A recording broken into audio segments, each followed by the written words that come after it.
Hey guys, welcome back to The Nerdy Filmmaker, and today we're going to be talking about the 5 different things that affect your exposure.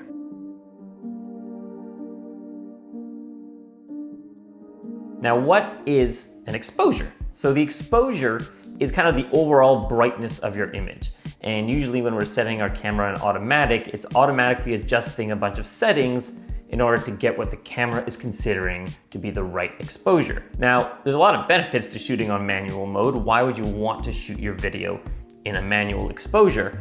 Well, one is because then you get to know how to use your camera better. But two, because you also get to choose some creative decisions for yourself and not let the camera choose for you. And then 3 is that there are some things that might trick the camera when it's in automatic mode. Like for example, if I'm standing in front of a really white background or a really dark background, the camera might get confused as to what is supposed to be exposed, what's supposed to be at the right brightness. And so if I have a huge white background, it might end up darkening the whole image. Or if it's a really dark background, brightening the whole image. Now, throughout this whole thing, I'm actually going to be using my iPad here. I don't know what that looks like. Whoa, my God, Inception. And it's actually an app that I downloaded called Monitor Plus, and it lets me control my camera via phone or iPad. So that's pretty sweet. So that's how I'm going to be able to show you some things without getting up all the time. So there's 5 things that affect your exposure. Let's go through them. So the first one is shutter speed. Now, shutter speed is not often used in video. It's not often changed in video. There's kind of a very safe spot to put your shutter speed at. But a reminder, shutter speed is how quickly the image is being scanned by the sensor. If your shutter speed is, let's say, 1/50th, that means each frame is being scanned in 1/50th of a second. How is that going to affect your exposure? Well, the slower that the scan is, the more light it's letting in. So if you reduce your shutter speed, it actually brightens your image. If you increase your shutter speed, it darkens the image. Now, it has another effect on your image. So for example, right now, I'm at what's considered the standard shutter speed if you're shooting at 24 frames a second, okay? And that's 1/50th. If I was shooting at 30 frames a second, I'd be at 1/60th. But I'll just show an example that if I increase the shutter speed to 1/100th, you'll see that the image just darkened, and also my movement has become a lot more like crisp, right? I can even go to 1/200th. Oh my God, look how dark. Holy moly. So traditionally, you leave that at 1/50th if you're shooting at 24 frames a second, and 1/60th if you're shooting at 30 frames a second. Now the second one, and actually the most creative, if you will, of all of the exposure controls, is your aperture. So a quick review is what aperture does is it is the actual size of the hole in your lens. A wider hole means more light is coming in, and a smaller hole means less light's coming in, all right?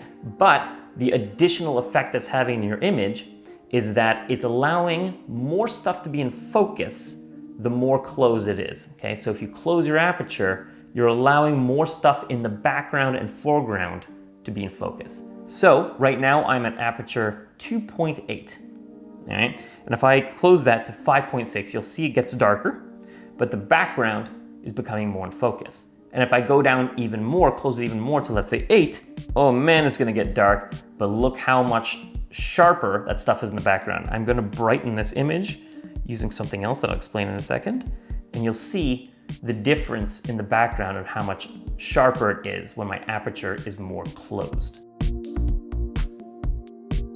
Now the third one is what's called ISO. All right, now that is the sensitivity of your sensor. So back in film days, if you were shooting in lower light, you'd use higher sensitivity film that would burn faster. All right, so you would need less light to actually imprint the image. But back in film, it made this like really nice grain. I mean, if you liked that, like large grain in the image. The digital equivalent of that, of grain, is noise.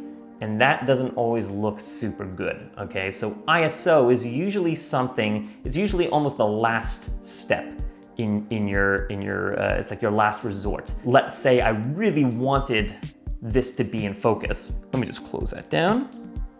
Okay, I really wanted it to be my aperture closed down to 8. And I really wanted that to be in focus and have no other way of getting more light into here. The last step would be to adjust your ISO. So I'm going to bring my ISO higher up. Now my ISO is at 1250. And what that's probably doing is introducing more noise into the shadows, which you would definitely notice a lot more if, let's say it's a darker scene. You see it a lot in the darks. And so if you really want a clean image, ISO is usually the last thing that you'd want to ramp up. Anyway, let's set mine back down to where it was. Resetting. Now the last two ways to affect your exposure are actually outside of your camera, or potentially outside of your camera. And the first one is actually what's called ND filters. Oh, I don't know if I love that sound or hate that sound. But essentially what it is a filter, an opaque filter, that goes in front of your lens. So this would screw on like that. Oh God.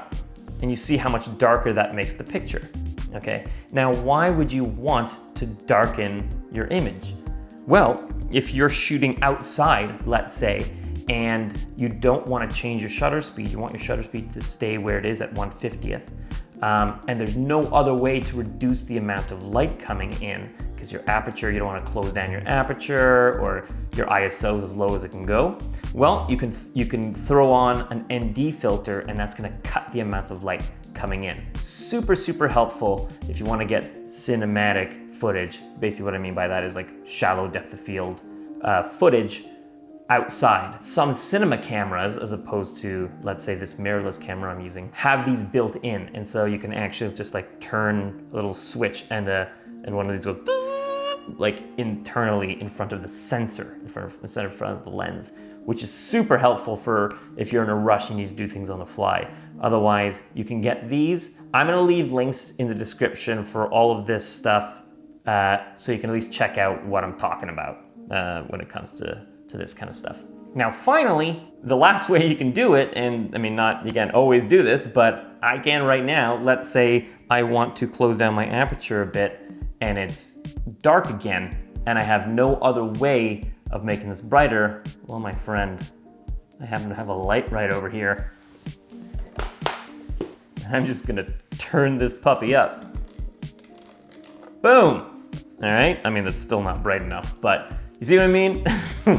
The last way to be able to affect your exposure is the brightness of your lights. Now that can mean turning up the lights that you have, or bringing them closer if you can, so that they're brighter on the subject's face, or actually reducing the amount of light coming in. So let's say putting up diffusion in front of the sun, some flags. When I say diffusion in front of the sun, I mean like just put up like a curtain or something. I don't know where you're shooting.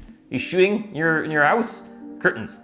So essentially, by knowing all of these different things, these give you the power to make creative choices in your filmmaking. And I mean, the main creative choice generally tends to be your aperture. So how shallow of a depth of field do you want? Do you want a lot in focus, or do you want, like I have it right now, is wide open, meaning that it's very shallow because I'm only, like I can touch this.